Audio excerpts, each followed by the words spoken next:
Hi, welcome back to the Cozy Reading Corner. Today is one of the best and most exciting videos that I could ever think about doing because today we'll be talking about fantasy books. I love fantasy so much. Marley wanted to say hello. Say hello to your friends, Marley. Say hello. Say hello to your friend. Oh no, look in the face. I just put on makeup. Say hello to your friends. Say hi, everyone.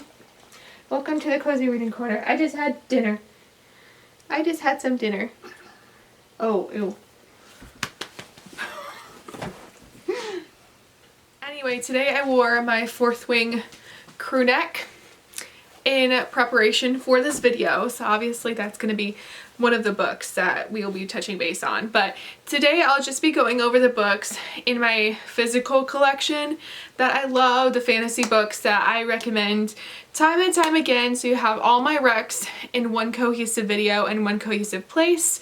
And then I'll go ahead and give you a tour of all the fantasy books that I've read, that I own, that are on my shelves. That way you have an idea of kind of what I own and kind of the ranking that I have in my mind, since I arrange my books on my shelves by which books I love the most. Now, there are many Kindle Unlimited and Kindle books that I've read that are fantasy that I really like as well. If you'd like a full dedicated video to Kindle Unlimited recs and Kindle books that I've read and that sort of thing, let me know, because I can definitely do that as well. A lot of Kindle Unlimited books I don't actually own, so I think that would be a fun video to dive into as well. Okay, so if you know me at all, if you've spent any amount of time whatsoever on my TikTok or on my YouTube channel or on my TikTok lives, then you probably have heard me talk about Sarah J Maas before, because Sarah J Maas was the fantasy author that got me back into reading.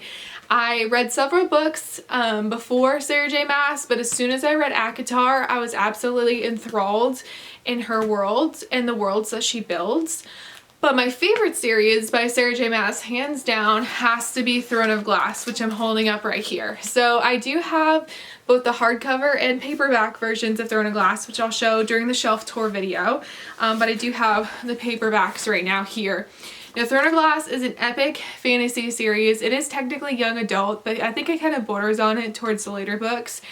This series is super unique, and I was talking about it on live this morning because Sarah J Maas actually started writing Throne of Glass when she was 16 years old. So imagine yourself at 16 and imagine yourself writing an epic fantasy book.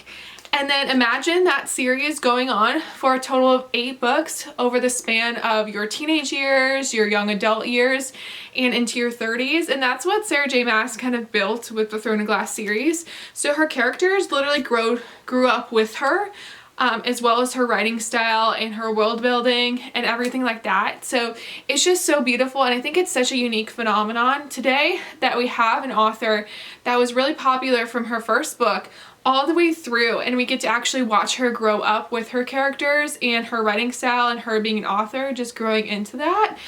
So I really enjoy that aspect about Sarah J Maas's writing. This series specifically is about our main character, Celaena, and Celaena goes through a lot. I'm not going to say anything about the main plot point because it does change several times, and it also is different depending on where you decide to start the series. One thing you'll see throughout all discourse on the Throne of Glass series is reading order, and I highly recommend starting with The Assassin's Blade. This is the prequel novel. It's technically 5 different novella bind-ups, and what a novella is, it's just a short novel put together in one cohesive book. And so I highly recommend starting here. There's something big that happens in this book that if you don't start here, you will get spoiled for it. And then reading the series through from there. I know a lot of people do recommend a tandem read of Tower of Dawn and Tower of Dawn and Empire of Storms, which I don't own Tower of Dawn in the paperback copy. I'm thrifting them as I go. I personally just read them straight through since I wasn't on Book Talk yet, and I had a really good experience. I loved Tower of Dawn as a book. too. However, some people don't like some of the characters that Tower of Dawn follows. Don't look them up, just trust me. And if you get to Tower of Dawn and Empire Storms and decide that you don't like some of the characters in Tower of Dawn, you might benefit from a tandem read of this. But the series is epic. There's love stories, there's found family, there's really great world building, there's really great plot lines. Throughout the story, from where you start to where you end is completely different. It's just a really, really fun ride. So I can't recommend Throne of Glass enough. I can talk about it all day long if you wanted me to. My favorite book from the whole series itself is Heir of Fire. So if you just do decide to read it, just know that Heir of Fire is my baby. I think about this book all the time. This book lives rent-free in my mind for sure. Alright, the next series that we're going to talk about today, it won't all be series, but this is also a good one to talk about as well, because this is what got me back into fantasy books, and that is ACOTAR. These are the US hardcover copies. I originally read ACOTAR on my Kindle. I fell completely in love with it. ACOTAR, the first book, or A Court of Thorns and Roses, you'll hear it called ACOTAR time and time again, but it's just an acronym of the name. Is about our girl Feyre, and Feyre gets swept into the fairyland because she breaks basically this curse. So think of the Beauty and the Beast retelling, that sort of thing. That's what this book is, and it's just so magical and wonderful, and I just fell in love with Feyre as a character and her growth. The first 3 books are completely from Feyre's point of view, which I really, really enjoyed. My favorite book of the entire series is actually A Court of Mist and Fury, or ACOMAF, and this is a continuation of Feyre's story. I won't talk about the plotline just so I won't give away anything like that. Typically when I'm talking to somebody about a Sarah J. Maas universe reading order, I recommend starting with ACOTAR because it's kind of at that middle ground. It's not really heavy on the world building. It's not really heavy on the plot or anything like that. Romance plays a huge part in these specific books, and so it's an easy place to kind of jump in at. So I typically recommend you reading ACOTAR in order. There is a 6th book being written right now, so you would just read A Court of Thorns and Roses, A Court of Mist and Fury, A Court of Wings and Ruin, which these are all from Feyre's point of view. And then there's a novella that kind of bridges the gap to being a 3rd person point of view. And then there is A Court of Silver Flames, which is from Nesta's point of view. And they're just really great, fun. Prythian is such a cool world to be immersed in. But I typically recommend reading through these 5 books first, and then reading through the Throne of Glass series, starting with The Assassin's Blade, and then from there bridging into Sarah J. Maas's 3rd series, which she's writing right now, which is Crescent City, which we'll talk about next. Now, Crescent City is really cool because it's actually an urban fantasy. So this takes place in a modern day city. Think of Chinese takeout, think of cell phones, think of cars, think of motorcycles, all the things we would have in urban society. Whereas the other books are kind of more of, I don't want to say, somewhere between medieval and early 1800s vibes, like ball gowns, that sort of thing. So this is a really fun like divergence from her normal like setting for a fantasy story, and I really enjoy it. So we follow Bryce, and this is a mixture between a murder mystery and a romance story and a high fantasy. There's really good world building in this, in my opinion. It's definitely more complex than her other series. This book leaves on the biggest cliffhanger that you will ever have in your entire life. Like, I've been thinking about it nonstop for 2 years. I read this the week that it came out 2 years ago, and the book 3 is now just coming out in a week. So I just can't believe that it's been that long since I read book 2 and I've had to live on that cliffhanger until then. But we should have book 3 out starting next week, and it should be a fun ride. But yeah, these are definitely more complex. I would say ACOTAR is going to be a new adult fantasy. Throne of Glass is young adult, and this is definitely high fantasy. Think Brandon Sanderson level world building going on with these books. So yeah, they are a really, really fun ride. I highly recommend these ones as well. I think her writing really shines in her world building, and the way she like weaves plot lines together really, really, really, really shines and is beautifully executed in this series specifically. You can tell that she's grown up so much as an author throughout the writing of these 2 books. Usually whenever somebody asks me what book should I read in order to get into fantasy if you've never tried fantasy before, I typically recommend A Court of Thorns and Roses, Fourth Wing, which I'll talk about in a little bit, or Divine Rivals, and I'll tell you why. So Divine Rivals specifically is the most romantic book I read last year. Hands down. It is a fantasy, but it's so much more than that. It gives historical fiction, romance, and fantasy vibes all wrapped up in one beautifully written book. The prose in this book is absolutely stunning. So our girl Iris is rivals with Roman at the office, and they're actually rival journals. And think of a World War II-esque world, fantasy world, where two gods are warring against each other and is causing the humans to kind of get involved in this massive war against each other. And so one thing leads to another, and Iris ends up going to the front lines of the war. Throughout this, there's also a plot going on where Iris is trying to write her brother, who was sent off to war, on an enchanted typewriter. At the time, she doesn't realize that it's enchanted, but it turns out it's actually sending her letters to somebody, and they're writing back. And you quickly find out that she's actually writing to Roman. However, she doesn't know she's writing to Roman, but Roman knows that he's writing to her. And so they have this connection via these magical typewriters, which is why this specific copy has like the enchanted letters on the spine. So it is absolutely stunning, a beautiful book. I loved Ruthless Vows, which is the second book in the series as well. I think that this one is more heavy on the romance, less on fantasy. Ruthless Vows is more heavy on fantasy, less on the romance component, but they still have both of those like kind of delved in both of the books, and they're just so beautiful. I highly recommend this if you are a romance girly that wants to try your hand out at fantasy and you love really beautiful prose. The other book that I typically recommend if you want to get into fantasy books is actually Fourth Wing, which is the sweatshirt that I'm wearing today, Bassieth War College.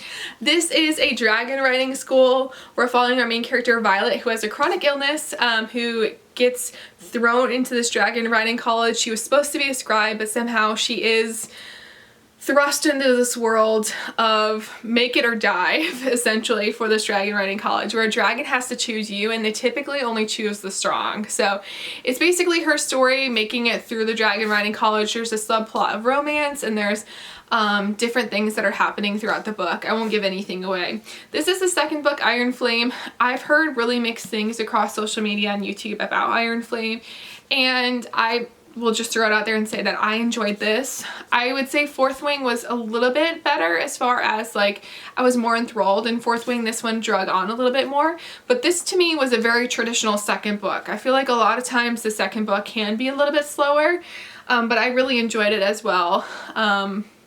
And yeah, it also had a cliffhanger. So first book has a cliffhanger, second book has a cliffhanger. So I think this world is super intriguing. I love the dragons. I'm really into it. I love the romance that's happening in these books.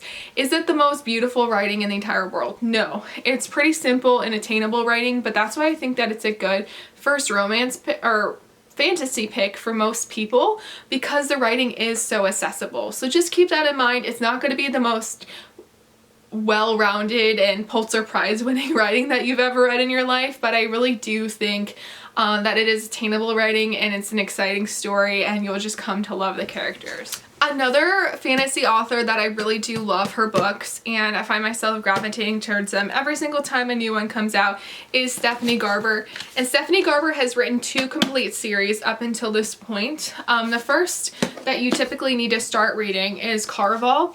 And this is about a carnival where there's a prize at the end, and you can wish for whatever you want from our ringmaster legend. And in this specific book, the prize is something that our main character Scarlet cannot live without, and I'll leave you at that. And basically Scarlet has to compete to try and get this prize before anybody else, but nothing is what it means to be. There's a subplot of romance in the story, magical realism. I mean, there's so many like whimsical and magical things that are happening throughout this book. It's hard to describe because I don't want to give anything major away as far as plot lines goes, but it's crazy. I had myself thinking and double thinking and triple thinking, like is what I'm reading actually true, or is this another part of the game? So yeah, I highly recommend it. There's 3 books total in the Caraval series. Book 1 covers Scarlet, who is the main sister. Book 2 covers Tella, who is the other sister, and book 3 covers both girls. So it really is a fun ride as you're running around with Scarlet and Tella throughout the series. And then a spin-off series from the Caraval series is actually Once Upon a Broken Heart. And this covers our main character Evangeline, and she actually goes to the north, and she is immersed into a world where, once again, not everything is as it seems, and everybody has their own motivations behind things, whether it's Apollo the Prince or it is Prince Jax. And so Evangeline just kind of gets to know both of them, and it kind of goes from there. So yeah, Once Upon a Broken Heart is so magical once again as well, and I think her writing really does shine in this book and The Ballad of Never After. There's so much romantic tension and angst in that book, so they are really just great fantasy reads, and they're more on the magical side of things for sure, versus like high fantasy and that sort of thing. Kind of feels like you're reading a fairy tale, you know? Another duology that I think is so beautifully written, and it's a true enemies to lovers story arc, is the Dance of Thieves duology by Mary E. Pearson. So this is in the Remnant universe. I've heard that if you read the Kiss of Deception trilogy first, then you'll have like a better idea of the world building. However, I did not read that trilogy. I just jumped straight into Dance of Thieves, and I had a great time and had no problems picking up on the world building. Throughout the story, like, the author will give you bits of folklore and world building in these little like poems or songs. For example, here there's like a song that has to do with the world building and everything. And it just really ties into the story and makes it such a cohesive tale of what's happening. But yeah, it just really is like a true enemies to lovers story between Kaz, who is coming into Jace's enemy kingdom, and they get thrown into some crazy situations or are forced to work together. So it really is a really great story full of tension as well as political maneuvering. All right, the last fantasy series that is one of my favorites I just read this year, and I ended up giving it 4 stars. It wasn't 5 stars, but I still think that it does have the potential to be a 5-star read during book 2. That's why I'm mentioning it. And it's also really fun to jump on a series that is currently being written and everything and let people know about it. That way we can all be excited together when the next book comes out. And Lauren Roberts actually did just announce that she's coming out with a novella in April and then book 2 in July, which will be really exciting. So we'll get lots of content for the series this year. But this is Powerless by Lauren Roberts. I really want the Barnes & Noble exclusive copy with the pink flowers, but this is about our girl Peyton, and Peyton was born into this world where there was a plague, and that plague either leaves you with powers or it leaves you powerless. Which kind of goes into the whole title of the book series. And if you are powerless, you either had to get exiled right after the plague kind of went through the kingdom, or you had to be executed if they found out that you stayed and you didn't have power, because the king wants to build like a superior race essentially. And the people that got powers, it's totally across the board if there's like massive powers or if they're minor powers and different things like that. But to celebrate the plague coming through and giving people powers, they do these trials every year, and somehow Peyton gets entered into the trials. One of the king's sons, so one of the princes, Kai, is also in the trials at this point, and so you kind of see Peyton and Kai throughout the trials and everything like that. Peyton is hiding that she doesn't have any powers so she doesn't get executed and everything like that, so there's a lot of tension when it comes to that. There's really great banter in this book as well. Sometimes I found it a little bit repetitive towards the end, but I really overall did really like the story. It kind of gave me Hunger Games vibes throughout, so I highly recommend reading this and getting prepared for when book 2 comes out in July. Okay, we're getting to the end here, but now that we've covered fantasy series, I'm going to talk about 3 fantasy standalones that I typically recommend to people if they want to try a fantasy novel but maybe don't want to commit to a whole series. First and foremost, my all-time favorite fantasy standalone, and probably like top 10 favorite books of all time. I can't rank my favorite books of all time. I just can't. Is The Invisible Life of Addie LaRue. I just love this book so much. If you spent any time with me whatsoever, you know that I love this book. But basically this is our story about Addie. And Addie is set upon this arranged marriage. She lives in a small French town in rural France. And she is devastated about this arranged marriage, runs into the woods and tries to make a deal with the devil, or in this, a dark god, is how they describe him. And she does make a deal with him. His name is Luke in the story. And to get out of this arranged marriage and to see the world. And he makes that deal with her, but he doesn't tell her that one of the drawbacks of making this deal is that she's not able to leave her mark on the world because nobody can remember her. So every time a door is closed or somebody goes into a room and comes back or falls asleep and wakes up, they aren't able to remember who Addie is. So she's never really able to develop any relationships or leave her mark on the world or anything like that. And she lives forever and is able to see so many different things throughout history and time. So we start in France and we end up in New York City. You see kind of the dance back and forth between her and Luke over the years. And then one day she walks into a bookstore in New York City and somebody is able to remember her. And that's where I will leave you with. But it's a really great commentary on kind of leaving your mark on the world and everything like that. I think it's just so beautiful. This specific copy is absolutely stunning. It comes with artwork. It has flowered sprayed edges. It has a really pretty like holographic cover on it. I just love it so much. It is a well-loved book, in my opinion. So yeah, Invisible Life of Addie LaRue. You're gonna love it. I also really loved The Night Circus as well. I heard Clockwork Reader talking about this one the first time, and that's why I picked it up. But this is about an enchanted circus, and the two illusionists who are behind running this circus, unbeknownst to them, are actually in a competition against one another. And they don't know it's each other at first. They just think that the other person is just like a worker at the circus, but soon it's unraveled that they were born and bred and raised to be in this competition against each other to the death, to basically out-illusion each other during the circus. And so it also covers all the other like circus folk and everything like that. So it really is just a magical, beautifully written story about the night circus. And last but not least, we have Sorcery of Thorns. I do have a Discord book club, and this was our book club pick for either November or December. I believe it might have been December. And this is about an enchanted library and the sorceress that kind of helps guard the books in the library. If the books are left to their own devices, they become basically rotten, and they can kill people, they can wreak havoc on cities. So they are grimoires, they're spelled books essentially. And there's somebody intentionally trying to set these grimoires out upon society. So it's absolutely crazy. It's a really fun ride. There's a subplot of romance in here. There's some really great found family and different things like that. There's also a novella companion as well, but I still would consider it, as of right now, a standalone. So yeah, that is Sorcery of Thorns by Margaret Rogerson.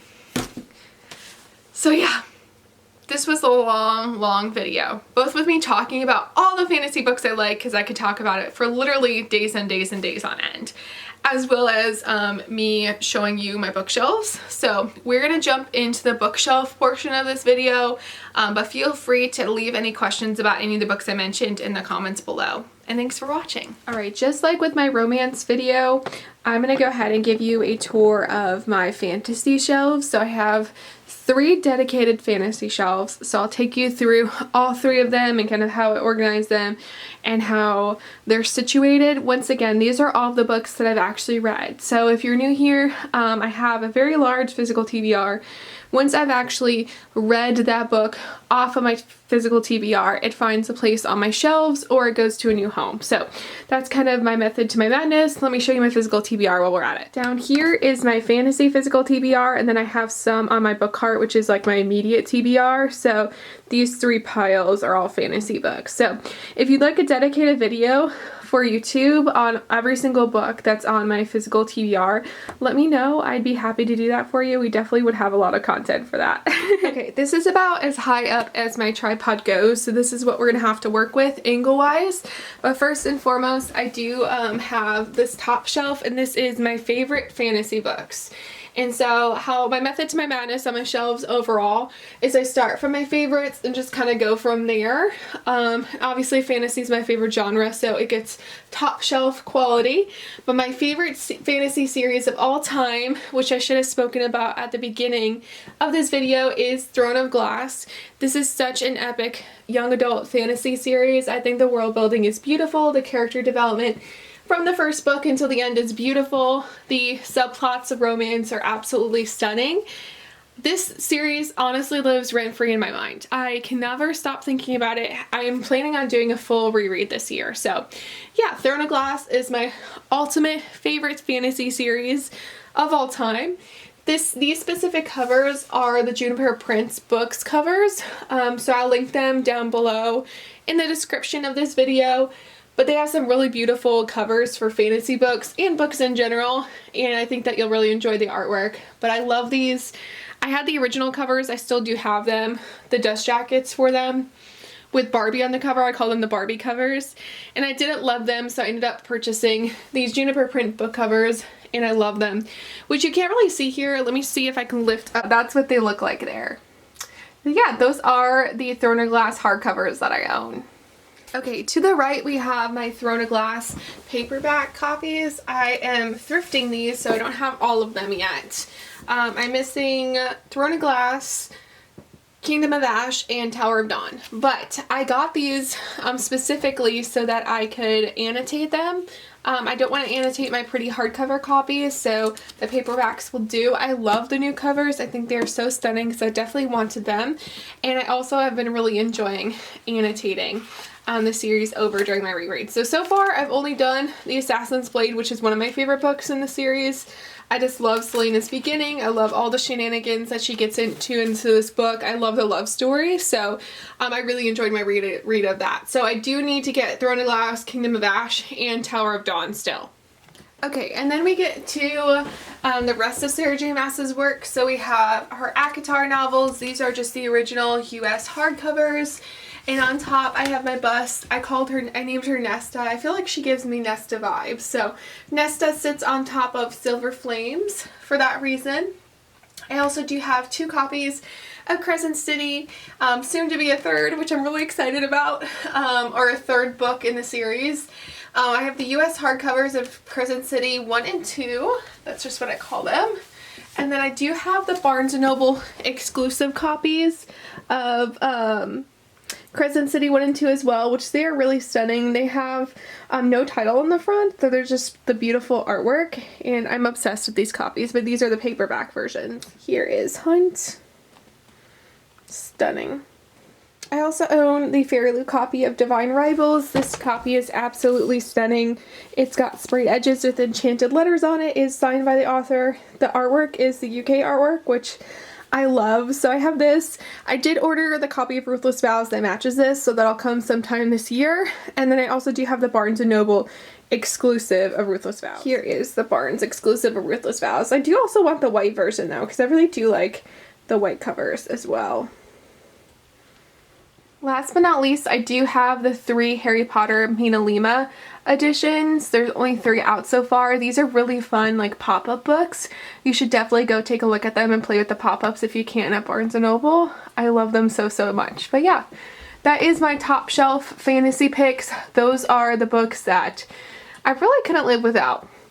Now, I would also extend that to this first half of the shelf as well. I love these books as well, and we'll dive into it. In fact, Fourth Wing and Iron Flame used to be on the top shelf, but I did run out of room for all the different editions that I have. And I do have 2 FairyLoot copies coming as well. But as you can see, I do have the first edition copy of Fourth Wing. I had pre-ordered it before I knew anything about it. I'm so thankful I did. I have the holiday edition that you've probably seen all over social media. And then I do have a signed copy of Iron Flame. This is really special because my husband actually went back to the bookstore and got this for me for Christmas.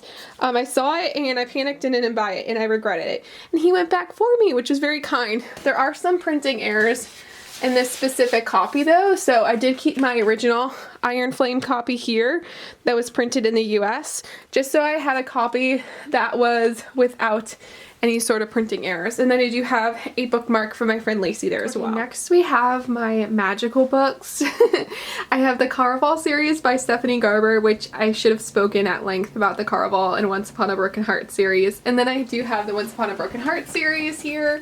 I do have the Barnes & Noble exclusives, which I think are absolutely stunning. I'm so thankful I decided to purchase them. They're the prettiest like Barnes & Noble exclusives ever, I think. But I do have the Ballad of Never After signed by Stephanie Garber, so yeah. And then under all the Barnes exclusives, there's like a special quote, at least for the last two there are. And this one says, "The rise and fall of Valor's beloved first family of the magnificent North." And then I'll show you what the other one says. "On a Curse for True Love." I love this one. I think it's so pretty. It says, "The Ballad of the Archer and the Fox," which is like the story that is in the actual book as well. Next we have Dance of Thieves and Vow of Thieves, which you should have seen this Barnes & Noble exclusive at the beginning of the video when I talked about Dance of Thieves. We have Powerless. This is just the standard copy. I am hunting down the Barnes & Noble copy for me and my friend Allie. We really enjoyed Powerless. And then I do have Belladonna and Foxglove. These are ones I typically recommend as well. Should have spoken about them at the beginning. One Dark Window, Two Twisted Crowns. Love these as well. And then I do have the Ember and the Ashes series here. I only own the last two because I read these through Libby, and since it's an older series, I decided to save money. I was going to thrift them. And so far I've thrifted books 3 and 4. And book 3 happens to be signed, which is really cool. Like, I legitimately found it in a thrift store for $10 and it was a signed copy, which is so fun and such a cool find. So I enjoyed this series overall. If you're looking for an epic young adult fantasy, this is a great one to read as well. It kind of gave dystopian vibes a little bit. And then I do have the Kingdom of the Wicked series in that corner as well. We're getting into the books that were like, okay, like 3 or 4 star series. So all of these were like some of my favorites, the ones I typically recommend. Now we're getting into, okay, it might be a good fit for you depending on what type of reader you are. So the Kingdom of the Wicked series, I want to read Throne of the Fallen next, so I can potentially recommend that. Kingdom of the Wicked is technically YA, but it almost is on the line of NA, new adult. And so there's a lot of spice in it and a lot of adult themes in my opinion. And then the Bonecryer's Moon duology. These are really fun books as well, which I don't hear about that often, but I think these are really good YA books if you wanted to try something different. It's got really cool like magic system and everything, and the artwork is really pretty as well. Last but not least on the shelf, I do have the Cruel Prince or the Folk of the Air trilogy. I do have the 3rd book signed by Holly Black, and then I also do have the special edition version they came out with around Christmas this past year. And I think this is the prettiest special edition copy I've ever seen. Let me open it up for you. I think they did such a good job with the artwork in here, as well as just the whole design of the special edition. Okay, next we have the Mortal Instruments. I do not own City of Bones. It's actually the only book in the Mortal Instruments I don't own anymore. It was actually my high school copy and it was disintegrated, so I got rid of that, but I have the other copies from high school. I have read these. I've read Shadow and Bone, Six of Crows duology. These are the collector's editions that have really cool covers that are like almost holographic, and they do have sprayed edges as well as character art in the back, which is really fun. I thought all of Leigh Bardugo's work so far that I've read was just okay. If I'm being honest, they were like 3 or 4 star books. So I'm not crazy about Six of Crows like everybody else. So that's just my opinion. I didn't think it was anything like super astronomical or unique or anything like that. That's an unpopular opinion, so you can roast me in the comments if you want about it, that's fine. And then the Atlas 6, once again, just thought that was okay. Twilight series, love the Twilight series, but I haven't read it since high school, and I did want to give it its own like section. Oops. Because I do plan on getting the Juniper Prince book covers that kind of shows Forks like forest, and I think that'll look really nice just like centered on my bookshelf. And then last but not least, we're transitioning to fantasy standalone. So that's what this section is right here. Technically, Sorcery of Thorns has a companion novella, but I did go ahead and put them together because up until recently it was its own novel. There's The Night Circus, which I absolutely loved and had a great time reading. The Prior of the Orange Tree, which technically also now has a prequel, so it probably needs to find somewhere else on my shelf to live. And then Babel, Gallant, and The Invisible Life of Addie LaRue, which is one of my favorite books of all time, so it gets its own little section here on this corner. Now, Babel was just, once again, not a book that I was absolutely crazy about. I think it's extremely well written, though. I just didn't really connect with the characters like some people did. And then Gallant, I didn't really love at all. I feel like the plot, it started in the same place as it ended, if that makes sense. So, but it is a beautiful cover, and I really do enjoy V.E. Schwab's writing. V.E. Schwab's writing is very lyrical and poetic and beautiful and descriptive and everything I love in a good author, which is why Invisible Life of Addie LaRue is kind of one of my favorite books. So I do have both the US and UK 10th anniversary copies. I did used to have a normal copy of the book as well, but it was destroyed by a friend that borrowed it. So it's okay that I just have these two copies, but this copy you can get on my Amazon storefront if you're interested in owning it yourself. It's got beautiful artwork throughout. It's got beautiful sprayed edges, and it's got a beautiful holographic cover as well, which is really cool. So yeah, this is the UK edition, and then I also do have the US edition as well, which has bird on the front, a golden bird, and it says I remember you, which is why I have the brass birds here as well. Alright, well that was my fantasy books that I've read and kind of how they're arranged on my shelf. I hope that you enjoyed taking a look at all the books that I own and kind of how I have it organized by favorite books to maybe medium-sized books as far as liking and all of that fun stuff. But yeah, feel free to subscribe and like this video, comment below your favorite fantasy reads. Maybe if I don't have one on my shelf that I should have on my shelf, definitely let me know. But thanks for joining me in the Cozy Reading Corner.